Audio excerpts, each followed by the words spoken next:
Добрый день, друзья! Сейчас лето, и в некоторых, можно сказать, северных регионах или средней полосы России, а может быть и не только в России, вдруг началась аномальная жара. И столько вопросов появилось, как поливать, удобрять, содержать. Вот давайте все эти нюансы сейчас разберем. Но хочу сказать сразу. Для кого-то 35 градусов – это аномальная жара, действительно. Люди, которые привыкли жить в комфортных условиях 25-27 градусов – это жарко. Для нас это норма жизни. Особенно летом. Нам в этом году просто повезло. У нас была комфортная температура в районе 25-28 градусов на улице. А в обычное время, разные бывают, разный год, по-разному действительно приходит к нам жара. А иногда бывает и в мае 35 градусов. И 35 не на солнце, а 35 в тени. Потому что на солнце термометр, просто стрелочка дальше 50 градусов не идет. Когда стрелочка останавливается на 50 градусах, дальше мы, собственно говоря, и не знаем, какая у нас температура. Но это на солнце. Что происходит с орхидеями в этот момент? Конечно, в южных регионах, в жарких регионах, конечно, у нас есть сплит-система. Без этого просто жизнь останавливается. Сплит-система, вентиляторы. Мы все используем, потому что такая жара у нас бывает до сентября, причем до конца сентября. В некоторых местах уже снег в это время выпадет, а у нас еще все 35 градусов на улице. О 50 я не говорю, на солнце там всегда такая температура.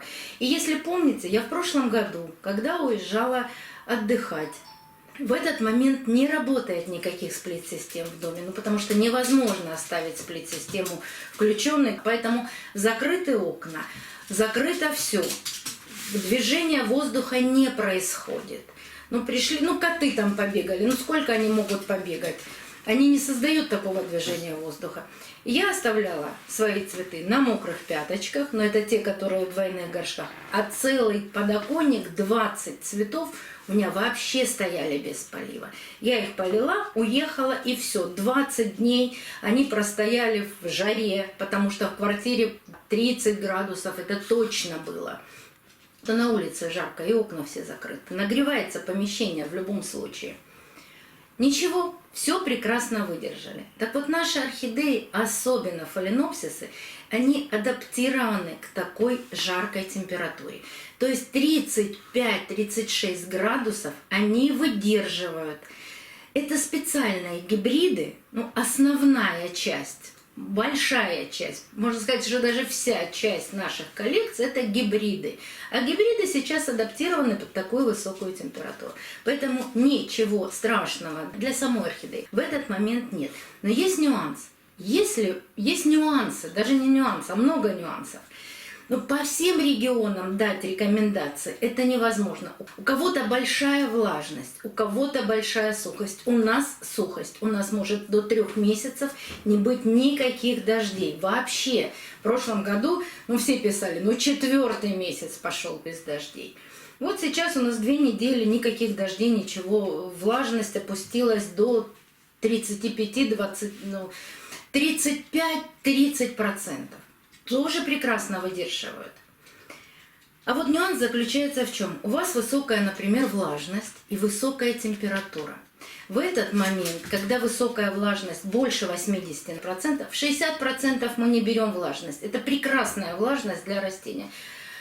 Фаленопсисы продолжают испарять листиками, просить влагу у корешков. Все идет нормально, даже в такую температуру. Но если влажность поднялась больше 80%, в это время, у меня здесь стоит котлея, но фаленопсис в это время, он не дает сигнал корням, ему достаточно влажности. Поэтому сигнал корням, что я буду пить воду, он не дает. Ссылочку на видео, в котором я рассказываю о том, как листики взаимодействуют с корнями, я вам оставлю в правом верхнем углу экрана и обязательно под видео.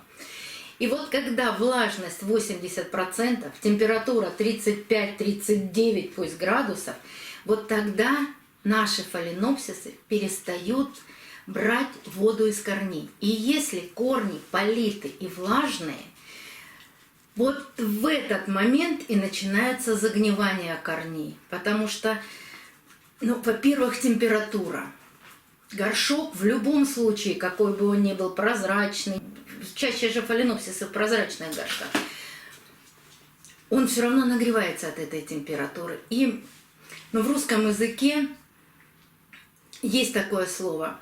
Корни запариваются. Не знаю, как это будет переведено на английский, потому что у меня под видео стоит много субтитров на разных языках. Как-нибудь переведем это слово. Они запариваются. А вот когда они запариваются, тогда веломен начинает пропадать. Вот он начинает гнить. Что в этой ситуации нужно сделать? Если вы следите за погодными условиями в своем регионе, то просто перед тем, как у вас начинается аномальная жара, не поливайте свои орхидеи. Вот не поливайте замачиванием свои орхидеи. А просто пролейте, даже если у вас они посажены. Особенно это касается коры, потому что кора держит очень долго влагу. Полейте по краю горшка, полейте ее чуть-чуть. Орхидея очень хорошо выдерживает засушливые периоды, но очень плохо выдерживает вот эти жаркие, влажные корни, когда не может она избавиться от этой влаги в корнях. Вот тогда происходят эти загнивания. Еще есть такой момент, когда ваши орхидеи стоят на подоконниках. Причем на подоконниках, где есть не прямые солнечные лучи, а даже если рассеянный свет попадает на горшок. Горшок в любом случае нагревается. И мы все знаем, наверное, из, может быть, 1 класса, что черное нагревается больше, белое нагревается меньше. То есть белое отталкивает от себя, а черное прям вбирает это тепло. Поэтому черная кора будет нагреваться, если даже у вас есть какое-то притенение. И вот это тоже способствует запариванию этих корней. Что можно сделать? Вот в части, где горшок и окно, поставьте какое-нибудь, что-нибудь типа светоотражающего или светозащищающего материала. Пусть то будут газеты. Помните, мы делали подоконники зимой из такого материала, как пенопропилен. Вот даже если вы поставите такую защиту, или возьмете этот же подоконник и поднимете вверх, чтобы на горшок не приходило солнышко, но не прямое солнышко, а просто освещение. Здесь ничего не случится с корнями, если они 5-7 дней не поучаствуют в фотосинтезе. В другой-то части горшка корни будут освещены. А вот здесь вы это оттолкнете солнышко от горшка, и здесь нагреваться ничего не будет. Это тоже один из вариантов. Газета, картонка, что угодно. Потому что у многих орхидей на подоконниках. Очень стараюсь не ставить. У меня единственный подоконник юго-восточный. На лето всегда все фаленопсисы убираю с этого подоконника и ставлю более стойкие орхидеи. Вот котлея. Вот сейчас у меня на этом подоконнике находятся котлеи. У них более толстые листья. Они в непрозрачных горшках, а чаще всего в белых у меня там горшках, поэтому идет отражение света. Но все равно, когда я сейчас снимала этот горшок с подоконника, все равно я почувствовала тепло. Не такое, знаете, жгучее тепло, что аж руку невозможно поднести, а тепленький горшок, поэтому все равно это все происходит. И даже по этой причине у меня находятся орхидеи в керамзите. Казалось бы, жаркий климат, керамзит, все очень быстро просыхает. Да вот потому, что очень быстро просыхает. Чем быстрее он у меня просыхает, тем меньше вероятность сгнивания корней. Еще один нюанс. По очереди все. Но у меня работает сплит-система. А вы знаете, что сплит-система, у нее может быть, я не знаю, как точно называется, по-моему, дефлектор. Он может качаться, он создает какой-то поток воздуха. Я могу его поставить вверх, если прямое попадание холодного воздуха идет на орхидеи, я тогда ставлю вверх потолок и просто спускается поток воздуха. Но у меня всегда сплит-системы работают на 27 градусов. То есть я никогда не ставлю 18 градусов, чтобы там до морозильника охладить свои комнаты. Причем вот в этой комнате, которая идет съемка, здесь нет сплит-системы. И хватает остальных сплит-систем для того, чтобы даже в этой комнате понизить температуру до 28-29 градусов. Но вот чего у меня нет, это вентилятора. И я прям побегу в ближайший день его купить. Например, грибок ботритис. Наверное, все с ним сталкивались. Когда на цветочках мы покупаем, а там зелененькие, черненькие, маленькие точечки. Вот это этот грибок. И он очень любит застой воздуха. Вот просто, чтобы воздух стоял и вообще не двигался. Вот для этого, вот на эти полки я куплю небольшой вентилятор, далеко его так поставлю, чтобы в комнате воздух перемешивался. Вот тогда этот грибок не страшен. Движение воздуха нужно обязательно. Если знаете, что у вас будет погода 7 дней, опять же, просто не полейте орхидеи. Просто дайте ей просохнуть. В таких регионах, когда жара действительно редкая и аномальная, может орхидея выдержать и 5, и 10 дней без полива. Ничего страшного не случится. Но даже в жарких регионах, если у вас днем температура 30 градусов, а вечером 25-26, открывайте окна. Ведь сквозняк для наших орхидей – это когда холодный воздух, когда 15-12 градусов тепла. Вот это сквозняк. А 26 градусов для орхидеи – это не сквозняк.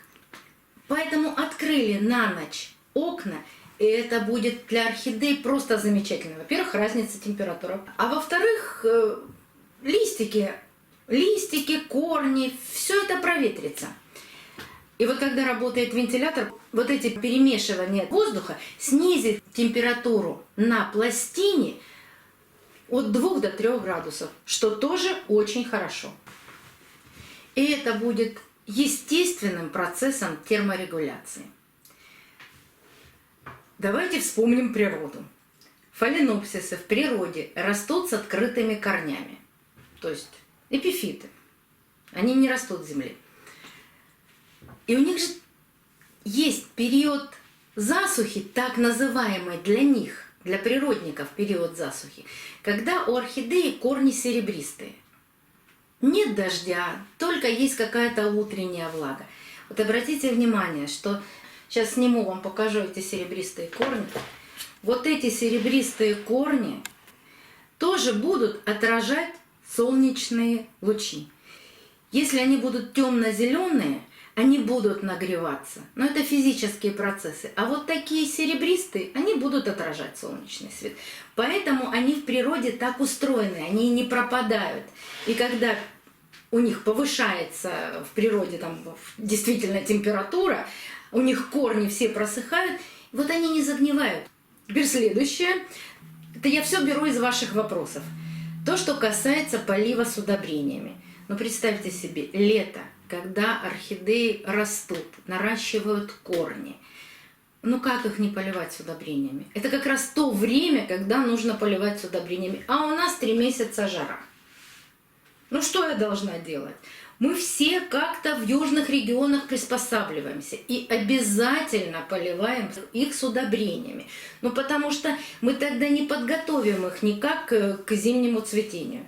И в прошлом году все видео летние, которые я снимала и говорила, что я через полив поливаю с удобрениями, они были сняты именно в это время года, летом.